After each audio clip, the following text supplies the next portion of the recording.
supermodel. Your ass from the side looks just like a Colorado. I love the way you glide, put that thing on full throttle. So get Ngayon, nandito kami sa Toyota Quezon Avenue para ilabas ang aking sasakyan. Grabe, as in very excited. troublemaker, and I'm a troublemaker. Throw your hands up if you believe in me now.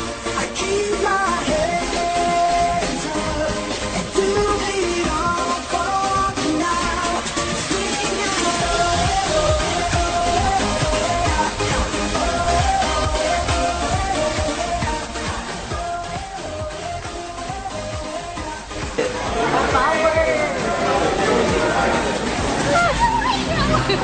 Power thinking global!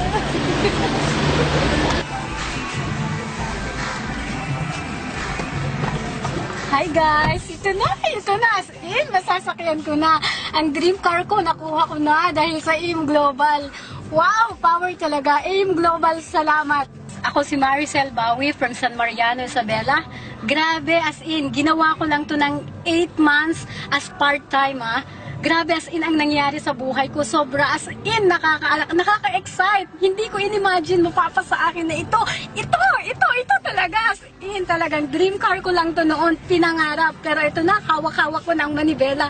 Alam nyo guys, dati akong OFW, grabe, ang hirap sa ibang bansa. Ang hirap malayo, nasa iyo ang pagtitiis, nasa iyo yung pagsisikap talaga para makuha mo lahat ng gugustuhin mo. Kaya kayo, china-challenge ko kayo. Kung narating ko man ito, dahil yun, determinado ako. Salamat sa AIM Global na nagbigay sa akin ng magandang oportunidad na ito para makuha ko lahat ng gugustuhin ko. Kung noon, dati nga magsabi yung mga magulang ko na kung anong gusto nila. Naku, ang hirap, pag-iisipan ko muna. Pero nung nakilala ko itong AIM Global na to, ako na mismong nagtatanong, oh, anong gusto mo? Ading, anong gusto mo? Yun, lahat na ibigay ko sa kanila kung anong gusto niya. Kung dati nakasan lang lupa namin, na ibalik ko dahil sa AIM. Alam mo yon, mahirap talagang buhay abroad. Iyak naman ako. Kasi ako lang yung inaasahan ng parents ko. Pinaghirapan nila akong pag-aralin. Ngayon, ako yung parang breadwinner sa amin. Ang hirap kitain ng pera. Pero nung nasa AIM ako, grabe. As in talaga.